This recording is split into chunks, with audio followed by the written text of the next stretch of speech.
right, welcome everyone to Active Prospects Insurance Perspective webinar, How Insurance Carriers Use AI to Reach and Retain Consumers. We're excited to have you with us.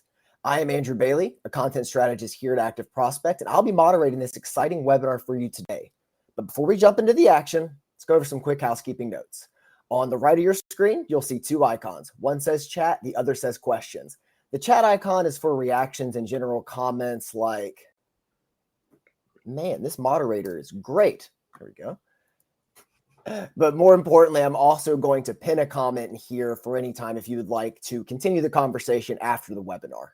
The questions icon is where you'll submit any questions you have for our three expert panelists. We'll try to address some periodically, but rest assured, we have saved some time for a Q&A at the end. Also, we'll be tossing a few polls your way to help shape the conversation. And if for any reason you have to drop off the webinar early, have no fear, a recording will be sent your way tomorrow. Now, let's meet the experts that everybody is here to see. Brandon, John, Matt, tell the audience a little bit about yourselves. Hey everybody, thanks Andrew. I want to first start by saying that we're coming off an incredible Contact.io panel that was led and moderated by our good friend Brock Thompson from LendingTree, who joined me on our last webinar. He did a fantastic job leading our panel and putting this group together. Brock will be joining us again for another webinar in the future, but we always love his input. Just wanted to call that out. Both John and Brandon brought really great insight and content to that panel. I could not be more thrilled to have them both here today to continue the conversation. Today, we'll be focusing specifically on the carrier or buy side of the conversation. So thank you both for joining. My name is Matt Frazier, General Manager of Insurance at Active Prospect. I've been in the performance marketing space for almost 15 years, I think 7 of those with you, Brandon, and have worked many sides of the industry.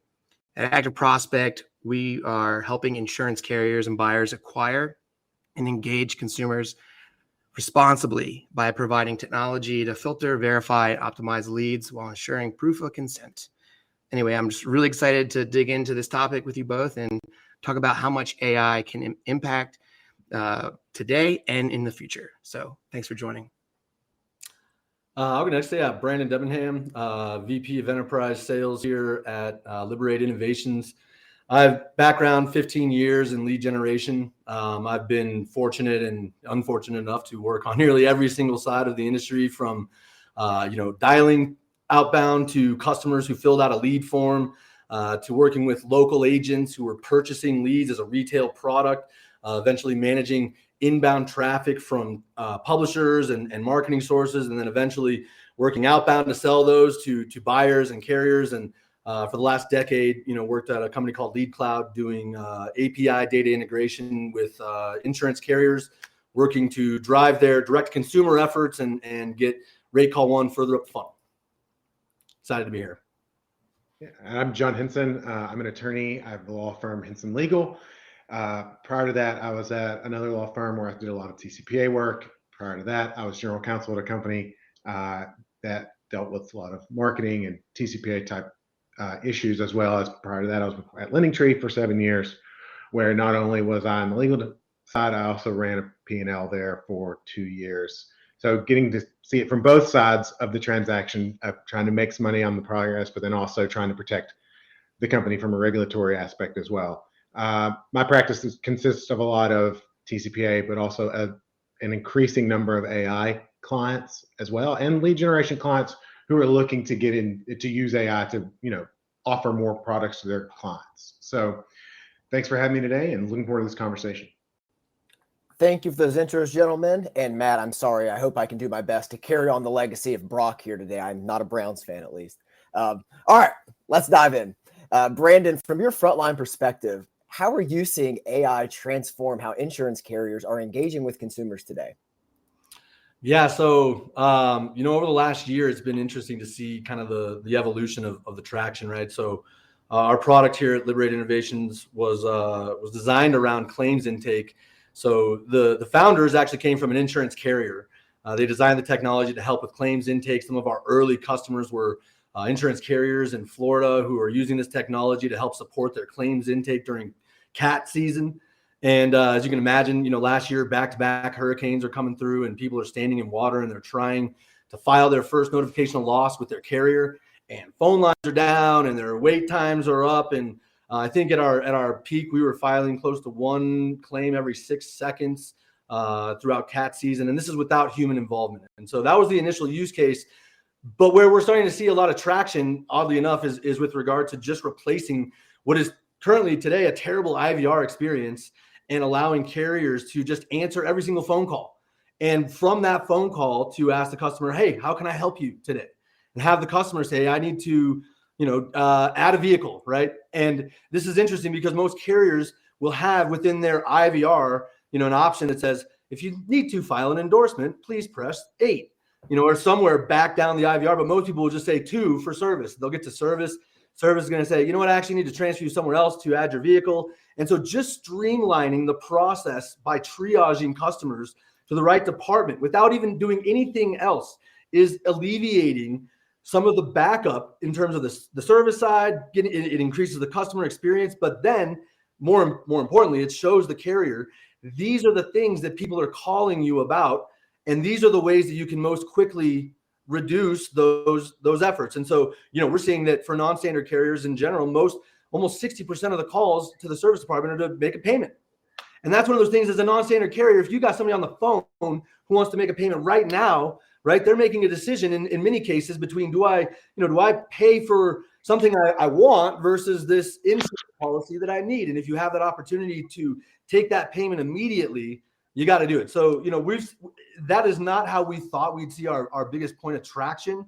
We thought it would be quoting and claims and these deep technical integrations, which we are seeing. But the thing that's adding the most lift is just answering every phone call.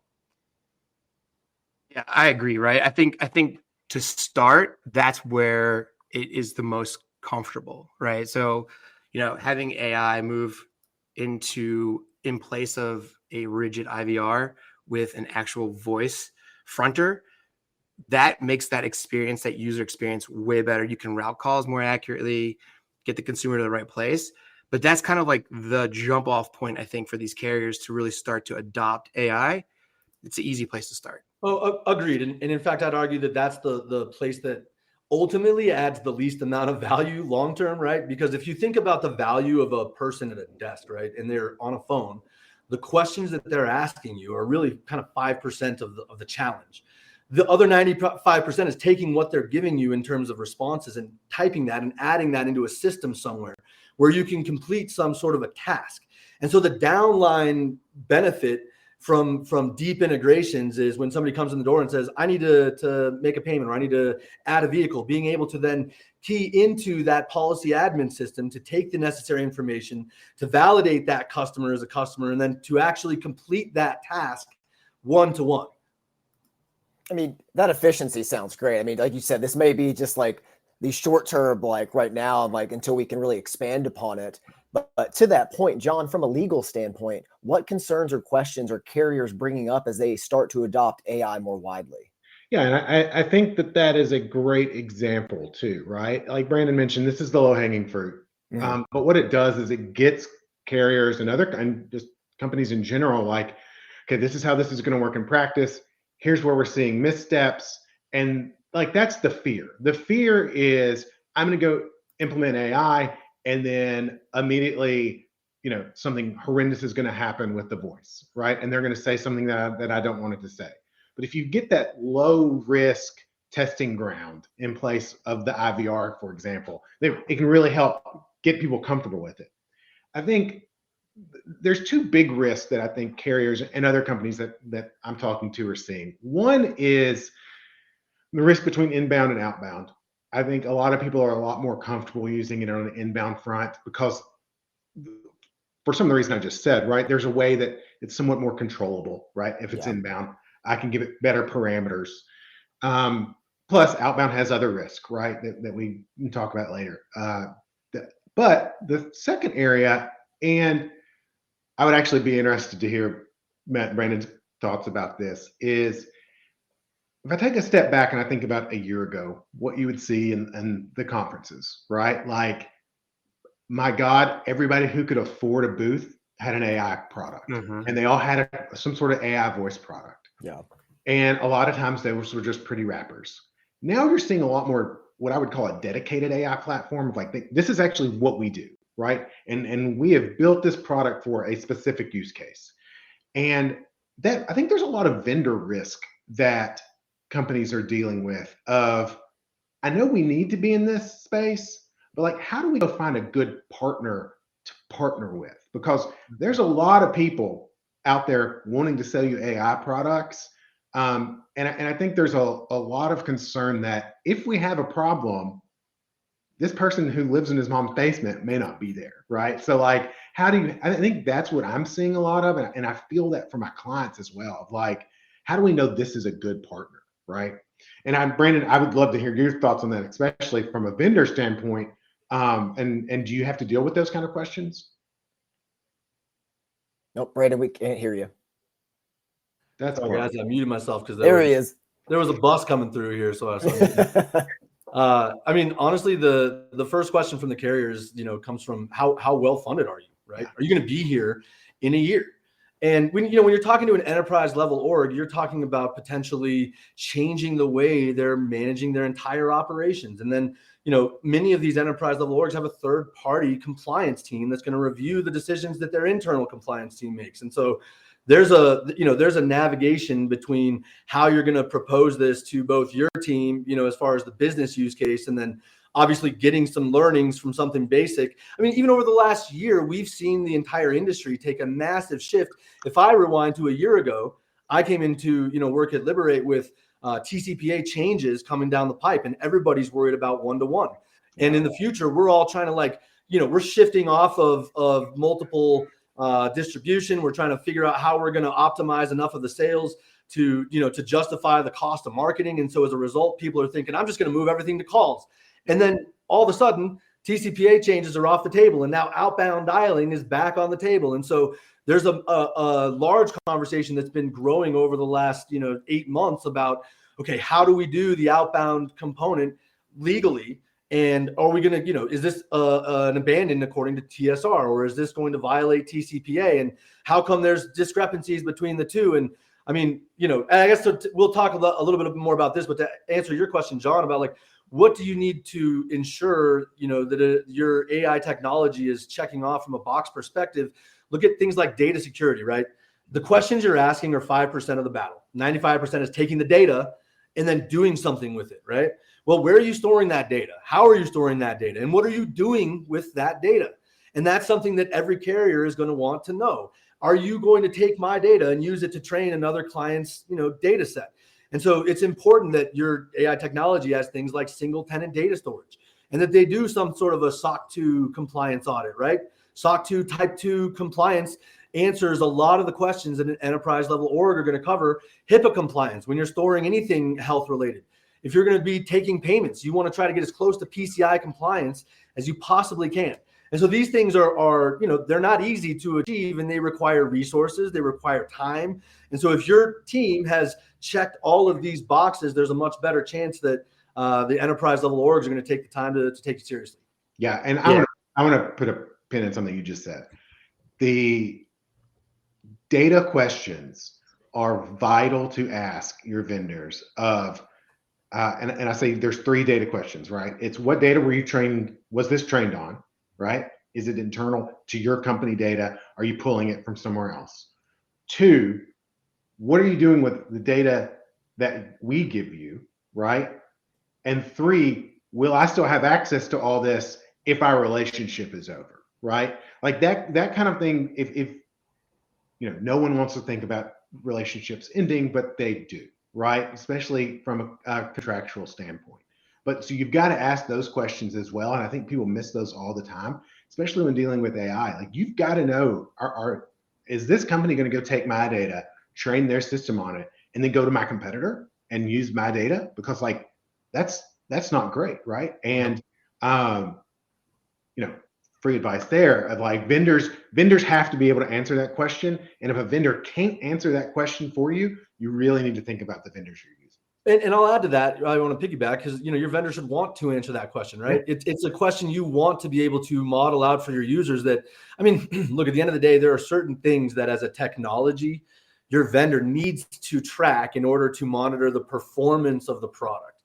you need to track things like latency, right? And latency is one of those things that's going to apply to every single customer. And so if something's down on, and you notice it looking at one, you want to save all of your customers and everybody benefits from that, right? Or if there's a new version of technology implementation, right? Everybody's going to benefit from these sort of things. But those specific, data modeling, customer data, making sure that you have a process in place for how you separate that data from what we would maybe consider metadata and performance-based data is very, very important.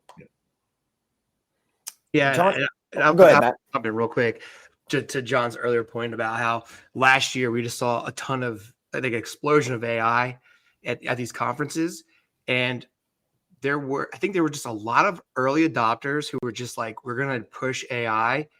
We're not sure how, right? Yeah. AI voice. And I think we've seen a ton of refinement, and we've really seen a lot of companies really like find their use case and then be able to then bring that to market versus maybe like a more generalized approach of AI. So I think as we move forward, the refinement within this and the adoption, right? Because that's the other half of this. We need the carrier's adoption or the buyer adoption. That is going to start to meld together. We're going to really see kind of that expansion and evolution into how it works within our ecosystem. Yeah, I agree, Matt. I think, I was talking to a friend of mine the other day, like this feels like the second product cycle, and that we're still 1 to 2 product cycles away from like this being really, really transformative. Yeah. But you do have some companies who are out there ahead of it, like really, really building new products. And I think that it's really exciting because there was a lot of drop off from those vendors last year, right? Totally. I didn't see it. So I think we'll see that. I think over time we're going to see, first of all, consolidation, right? That's normal. We'll start to see some of the specific companies sort of take on specialized industries and become a leader in that space. And nuance is real when it comes to something like insurance. If you're working with an insurance carrier and you're wanting to do something like run an insurance quote, and you've got somebody on the phone and you're going to get that person all the way through a rate call 1, you're going to need to collect a VIN number. And collecting a VIN number is a very complicated task when it comes to an AI tool, right? This is a 17-digit number. The way this customer is going to deliver this is they're going to say, hold on, I got to go to my car and I'm going to get this. Give me a minute. They're going to they're going to make you wait for 2 minutes, come back and say, okay, it's EGBV. Actually, hold on. It's EGCB. And that process of having your AI tool focus on, long enough, make sure you collect all those digits, make sure you're validating that back. And that is the complicated process, and not allowing your tool to start hallucinating, right? That's the key word that everybody loves to hone in on. But, structuring the conversations in a way where you can actually stay focused through a 25 question data set, and a set that might change, right? When you get into something like commercial insurance, your questions are going to change based on whether I own a restaurant or whether I am trying to insure a rock stand, right? And so those nuances are important, and being able to navigate them effectively are what's going to separate, I think, a lot of the tools in the market. Yeah. I want to jump to a quick question here we got from the audience, because I think it really pertains to what we're discussing right now. The question is from an anonymous user. It says, obviously using Active Prospect to track TCPA consent and submission is a must, but in addition to that, what else does a marketer need to have in place to be able to use AI to place an outbound dial, with AI being the speaking party when the consumer answers? And I think they're kind of like relating this to a TCPA TSR type of conversation. John, if you want to take the lead on this one. Yeah. So this is probably the question I've been asked the most over the last 6 weeks by clients, right? And a couple of things. One, I'm going to take a step back. The FCC is the governing body over the TCPA. They're the ones that enforce the TCPA. They stated early last year, 2024, that artificial intelligence generated voice, AI generated voice, is an artificial voice under the TCPA. And what does that mean? That means as an artificial voice, we're going to put it in the regulated technology bucket, that if you've been in this space for any time, you generally associate with robodialers, right? So regulated technology is not just robodialers, it's also artificial or pre-recorded voice, which includes AI generated voice. What that means is you have to have a certain level of consent based on the call type, whether that's informational or marketing, okay? However, when you really dig into the TCPA statutes, the regulations, recorded voice, pre-recorded voice, or artificial voice also comes with a bunch of other requirements. Certain disclosures have to be given within the first 2 seconds after pickup. There's, there has to be a way for the consumer to opt out during the call. So these things all are now implemented when you're using that AI voice. So for example, if you're just having an AI outbound voice calling and saying, hey, this is, John Henson from John Henson Insurance, make sure you call us with your 2025 insurance quotes. Thanks. Like that's not good, right? Like that's violating some basic TCPA standards. So you need to make sure that your AI is following the right script, having the right scripting elements included in the call are very important. And then when you look at the TSR, it also has requirements for pre-recorded voice, including abandonment numbers. You have to keep your abandons under a certain percentage when you're using this technology. And there is some discrepancy between TSR and TCPA in some of these areas. I will say, and Brandon and I have had this conversation before, most people default to TCPA. Yeah. And the reason for that is TCPA has a private right of action, meaning Andrew Bailey can sue phone company for calling for TCPA violations. Andrew Bailey cannot sue someone for TSR violations. That's an FTC issue. Like the FTC enforces that, and/or state AG's office, if you want to get technical about that. But so long story short, the TCPA is the problem, like for most users, companies using these type of products. So again, your mileage may vary, your legal counsel may have a different opinion. I'm giving you kind of the broad overview. We can discuss it if you'd like to talk later, but broad strokes now, TCPA, you got to have consent. You got to make sure you're checking the right boxes for pre-recorded messages. And you want to make sure that you are meeting all your TCPA requirements in general, because that's where the risk comes from those private lawsuits. John, can I throw a curveball at you? Yep. and I'm curious about this because, this is something that sort of comes up when it comes to, TCPA and then the TSR and kind of where they meet in the middle. Mm-hmm. If I go to a lead form and I see within that disclosure language, you will be contacted by artificial intelligence, auto dialers, et cetera. And, it at the same time, TSR doesn't necessarily separate a pre-recorded voicemail from an artificial intelligence technology. Mm-hmm. And so, the definition of an abandon necessarily, or being a live human talking within a matter of seconds. Mm-hmm. And I guess the question that I find still remains unanswered, and maybe this is just something that needs to be argued in court one day in order to have some precedent, right?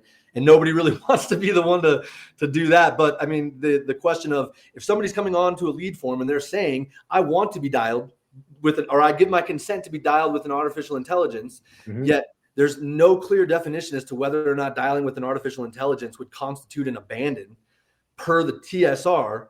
How does one reconcile how to make that decision, right? So would TCPA in some way supersede TSR in the fact that, this is a clear delineation between a pre-recorded voicemail and an artificial intelligence, and I'm giving my consent to have that, either or dial me, whereas in TSR, there's a little bit of ambiguity with regard to whether or not an abandon would be an abandon with an artificial intelligence who's taking the role of a human, but not necessarily the same.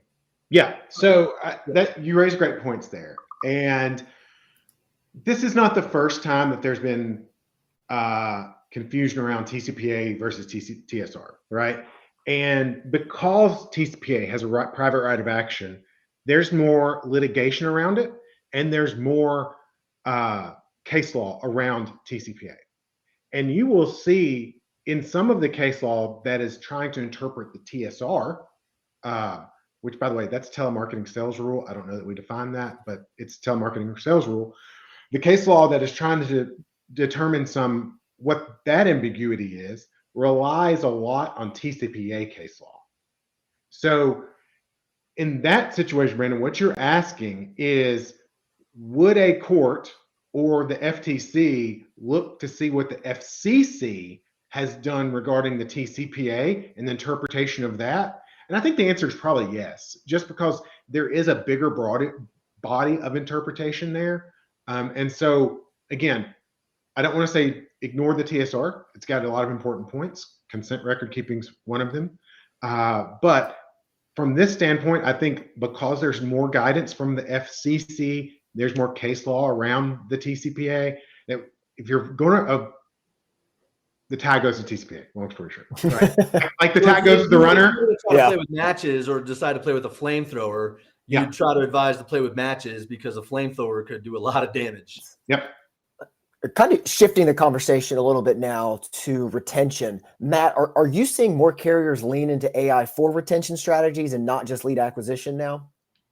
Yeah, absolutely. I think, acquisition will always be at the front door, right? But retention, I think, is where the economics of insurance really lives. What we're seeing, and Brandon mentioned this earlier, we're really seeing carriers deploying AI in service channels. So think about like claims, policy updates, billing, where speed and personalization matter. And if you can have an voice AI resolve a request in seconds or some smart automation, then you're not just saving cost, you're strengthening the customer relationship and their experience with your brand. Brandon, you probably can weigh in on this point even further with what you guys are seeing in the market. I mean, I can speak to it firsthand. I mean, I'm sure every sales guy who's tried to sell AI has, called an insurance carrier just to like get an idea of the experience, right? And the experience is generally not good in a consistent manner.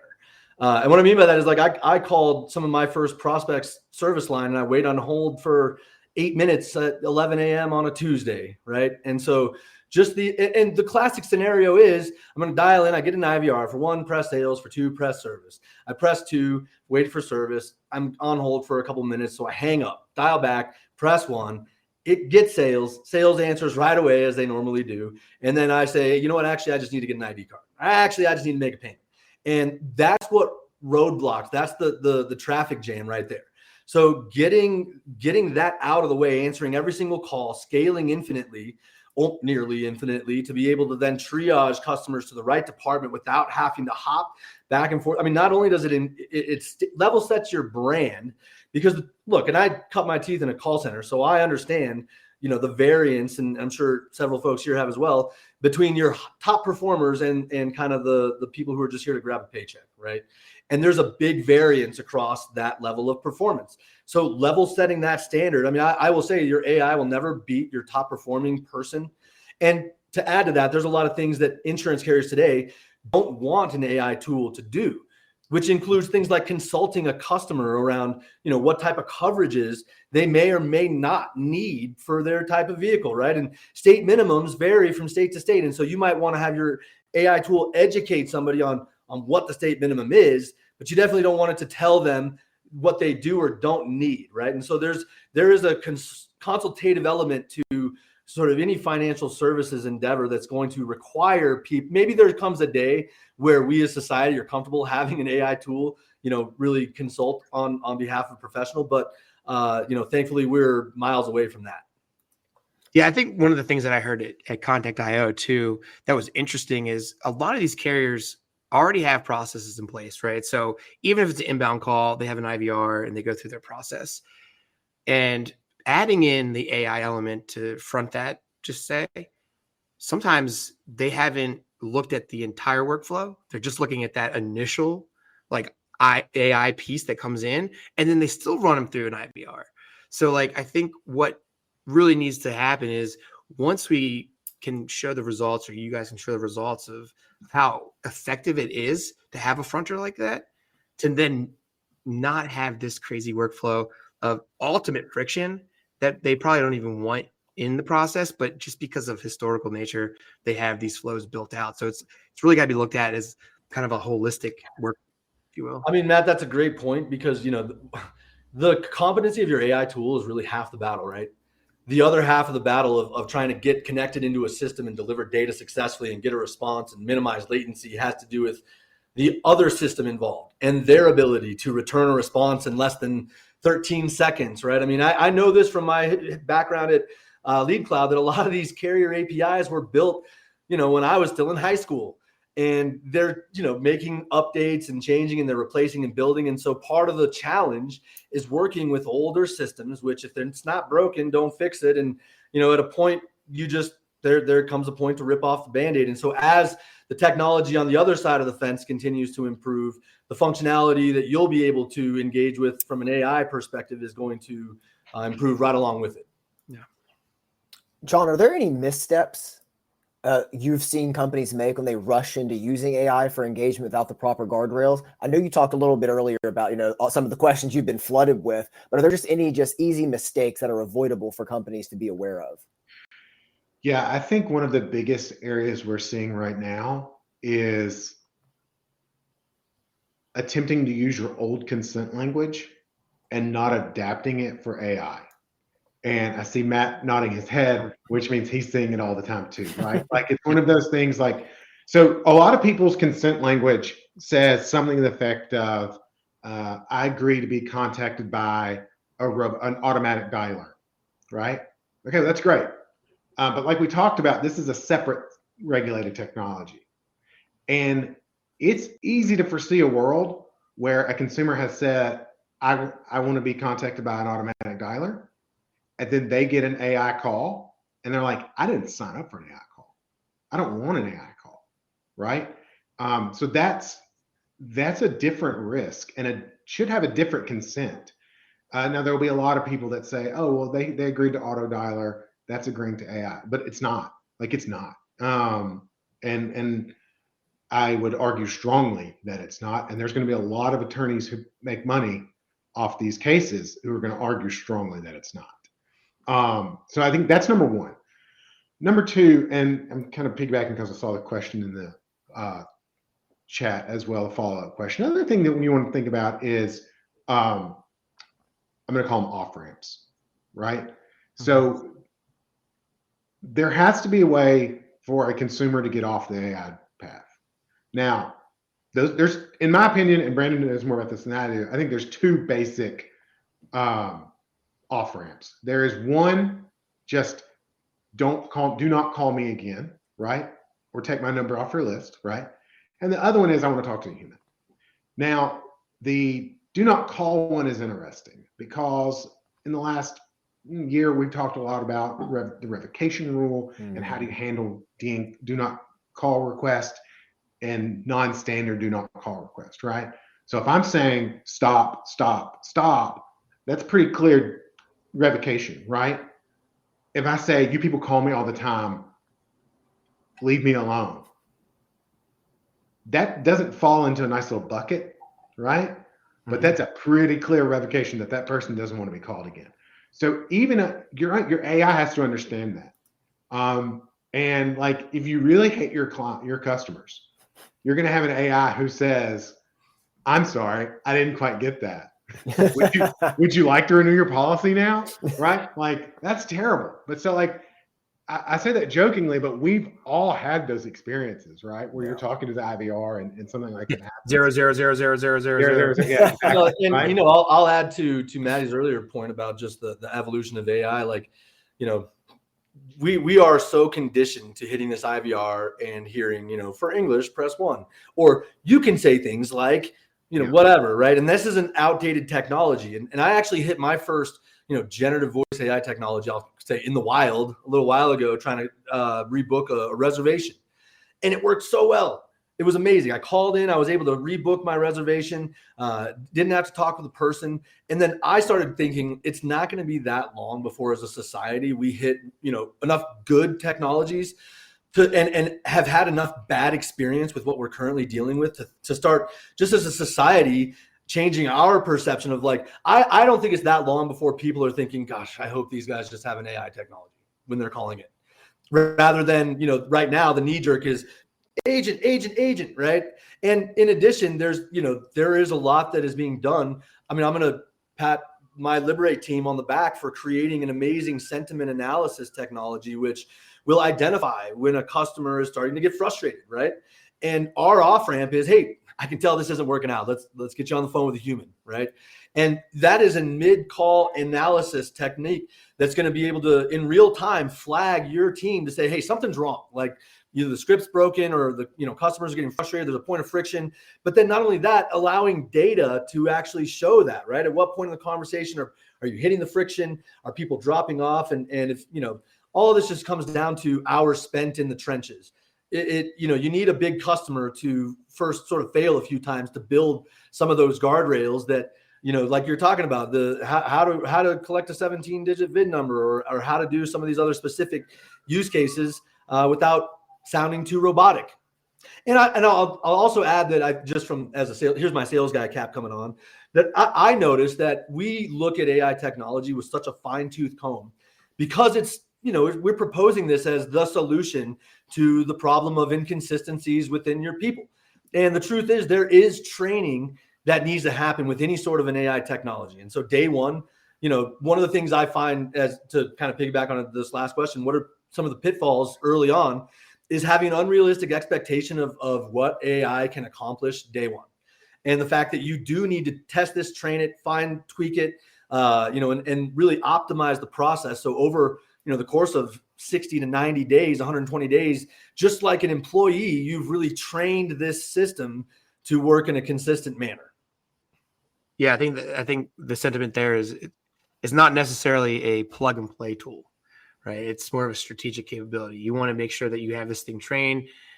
I think we all can agree that AI at some point is going to be really, really, really good.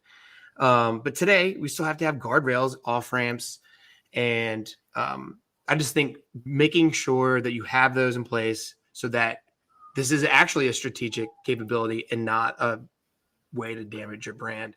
And for any, just to kind of call this point out, because I don't think we really do often, is we're also expecting people to not deviate from scripts or do anything that would cause issue, right? But there's always, a possibility of somebody being frazzled and get to a point where they get a call and they just go off, right? So, nothing is perfect here. My calls from the past, I'd have been fired already. Exactly. So nothing is perfect here. I think we've really set this. Go ahead, Brandon. I was just going to say, I love the question that just came into the chat, Andrew, if you wanted to potentially. Yeah, I'll go ahead and read this one. You guys can take it whatever direction you'd like. So this question comes in the chat from Brian Brown. Please address legality related to agent licensing when using AI. Has NAIC or states addressed this? Most states require agents or CSR to be licensed to bind or make changes. Has this come up with early adopters? So, John, I'm gonna kind of have you tackle this as a second part, if you don't mind, because I want to talk a little bit about sort of what we're doing today, which I'm taking on a little bit of risk here.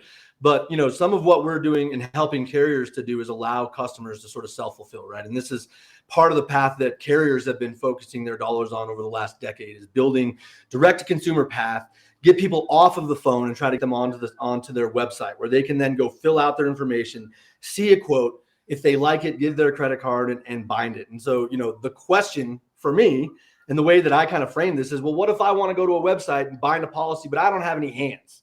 Yeah. And I can't type in my, I can't type in my information, and I need to have some voice technology to relay that, right?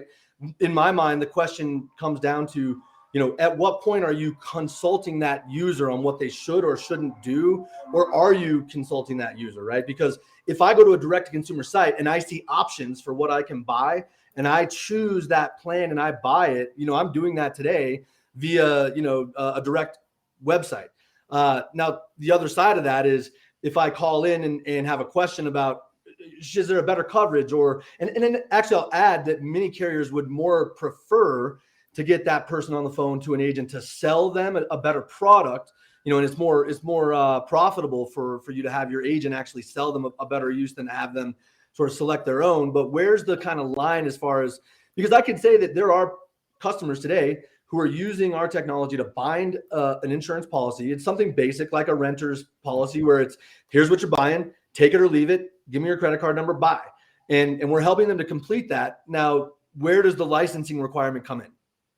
Yeah, I don't know that NAIC has said, first of all. I would be shocked if they have. But So I think it's an interesting world, and we're seeing it too, like in mortgage as well, right? Like how far down the path can you go before you have to be licensed?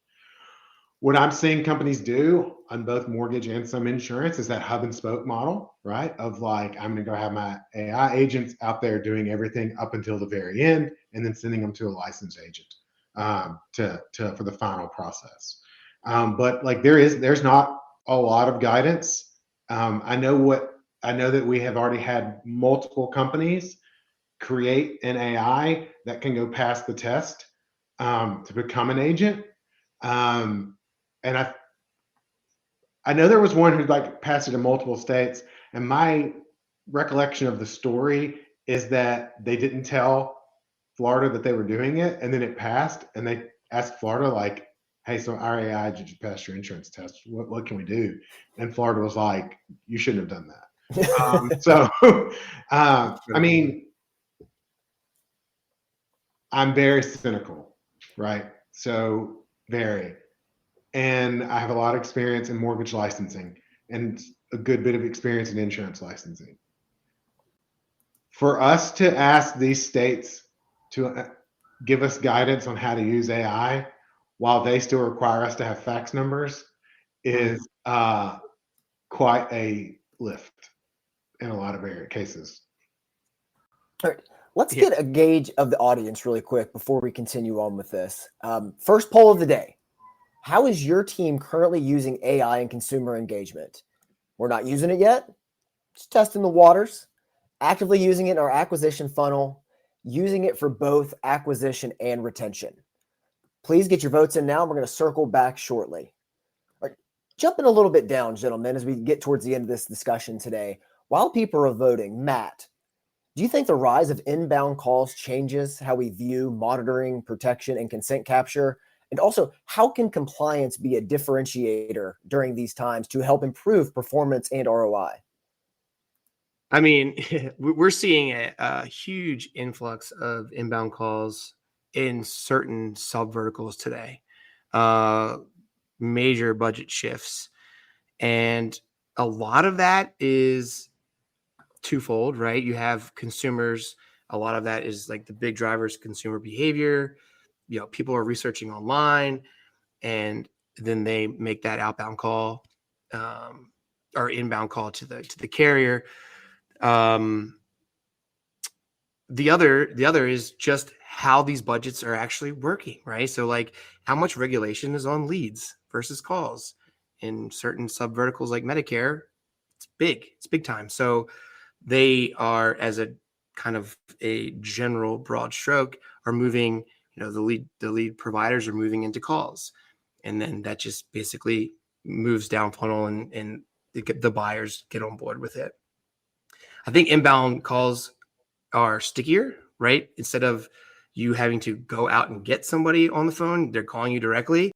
And so I think that is definitely, a big part of that. And then for compliance, right? This is something that I've been really driving home everywhere I've been talking to this about is today, in most scenarios, you have one bite of the apple, right? So a call comes in, you take it, you either work it or you don't, right? If you lose that consumer on just from a bad signal, or they just can't finish the buying process at that moment, if you don't have consent and you just took a raw inbound call, you just can't call them back, right? Especially using auto dialer. So really kind of looking at ways to capture consent when that call comes in so that you have additional opportunities to re-engage, remarket, or even cross-sell consumers from an inbound call. So that's something definitely that, Active Prospect is thinking about very, very, very heavily. If I can piggyback on that, Matt, I mean, the inbound call, the call piece, if we think about just lead gen over the last decade, right?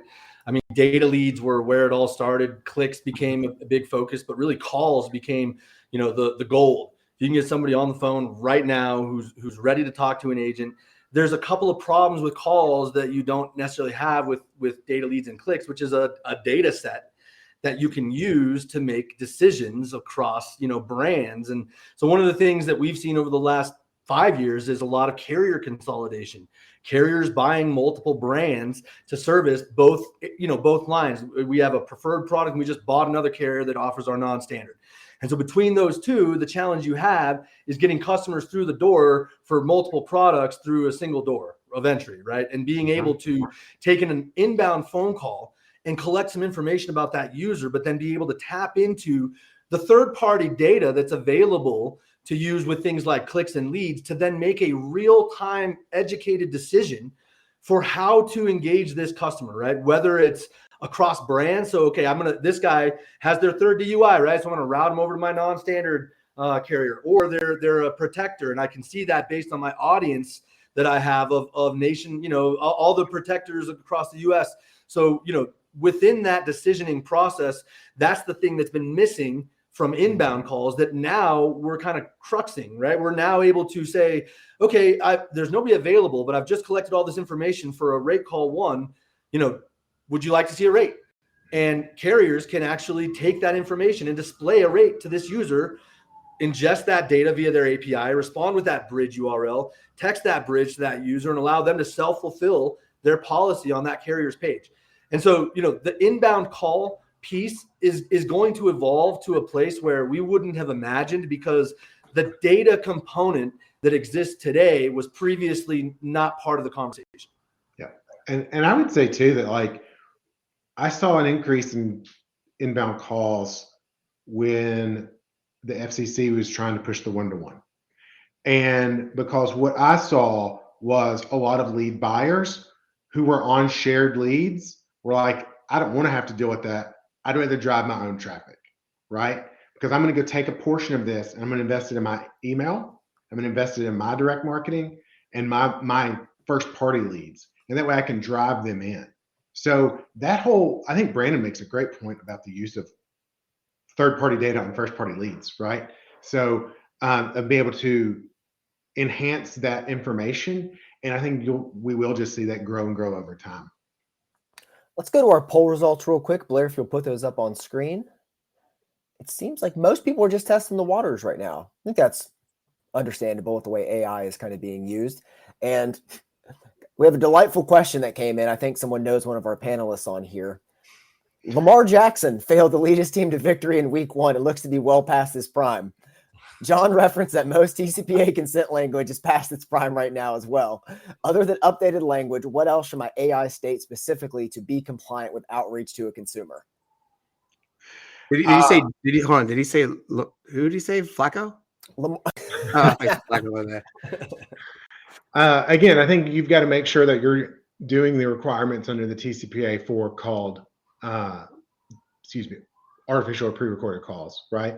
You got to say who you are. You got to give them a callback number, that kind of information there, and an automated opt-out. Those kind of things are going to be required for AI outbound calls. There was another question earlier about aren't all AI calls abandoned because someone's not answering the phone? Mm-hmm. Actually, there's a separate part of the TCPA regulations that say for pre-recorded or artificial calls, it will not be considered abandoned if the message plays within 2 seconds of the person answering. So as long as you're hitting that target, it's not going to be considered an abandoned. Okay, that's cool. All right. Final thoughts, guys, before moving into our last poll and a Q&A section here. If there's one thing you want attendees to take away from today's session, what would that be? Now, I want to hear from everybody, but let's start on Brandon with this one. Yeah, I mean, the big takeaway is that where we are today is not where we're going to be in a year, right? We've already seen in the last year a crazy amount of evolution in, our ability to access third-party data, make decisions, score, validate, route, append data into the conversations, have turn-based conversations that change. So, my advice based just on the poll, and this isn't really a shocker to me because I've always made the joke that insurance is a race to be second, and we all want to kind of make sure that whatever we're going to do is going to work before we dip our toes in it and become the next, news article. And so, but finding a low risk way to start the process will pay dividends in the future because, this thing is going to grow like wildfire. And last time we saw something sort of take off this way, I feel like is, when everybody was moving to the cloud, and they're, previously we used to all have basements full of servers that we would update. Right. And that's sort of a thing of the past. And so, evolution is coming. Agreed. I think it's like email, the internet. We're talking about a technology that is going to absolutely change the complexion of what we're doing today in general, not just in our ecosystem, just in general. And I think, as time progresses, use cases are going to become more clearly defined. The right players are going to be playing in the space, generating the right type of products for each nuanced industry that exists. And I think it's going to be really, really exciting to see how it plays together with human element. And so I think we're just in the very, very beginning stages of this, and exciting to see how it plays.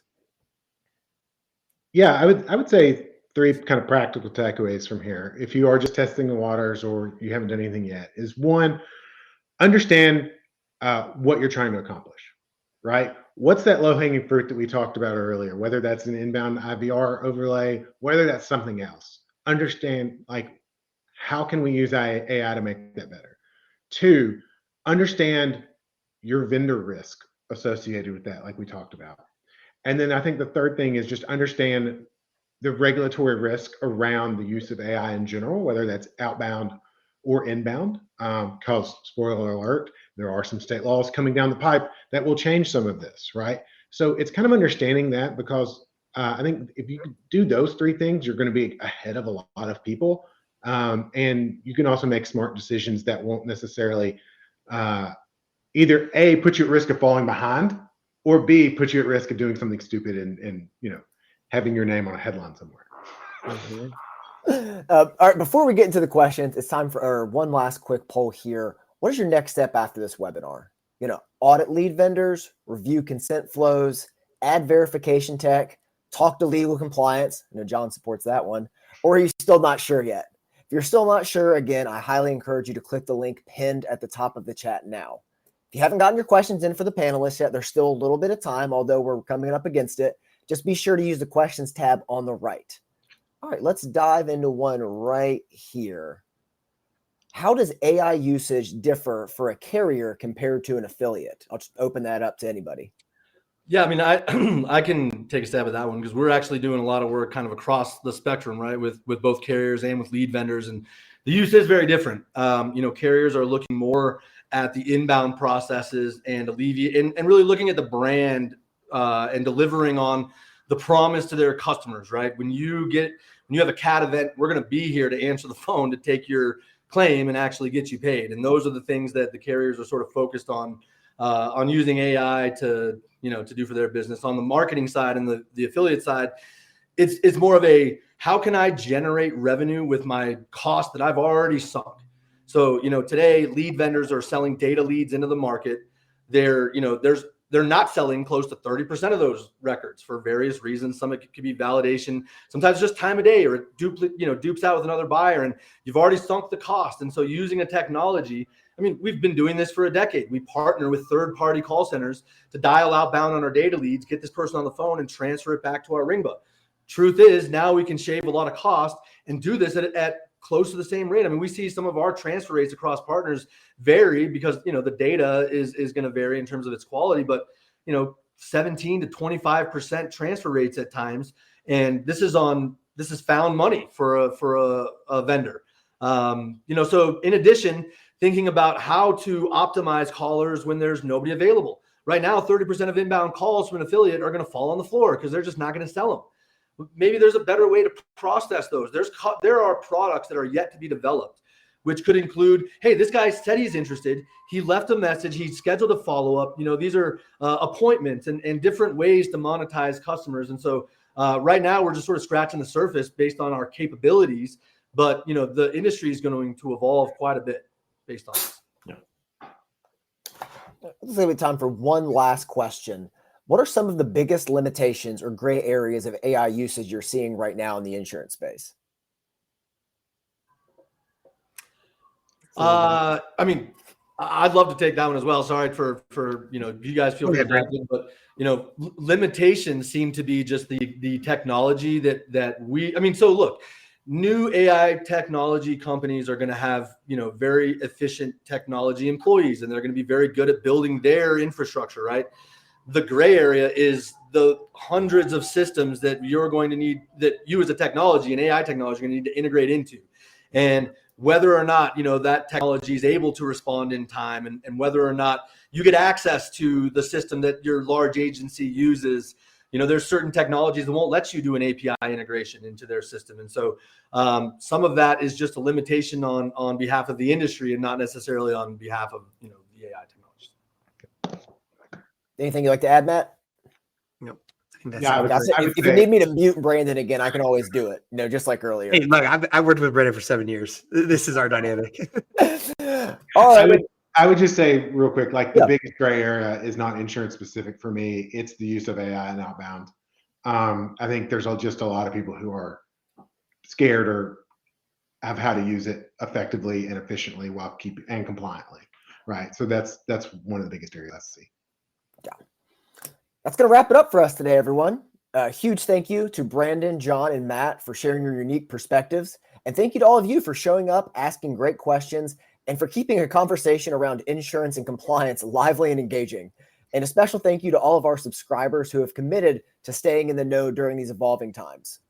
Please mark your calendars and join us September 24th for our next webinar, Building the Right Social Lead Gen Strategy, From Click to Conversion. This webinar will focus specifically on how to turn clicks into high-quality, compliant conversions using smart, creative, platform-specific tactics and real-time lead optimization. There will be a link in the chat to register now.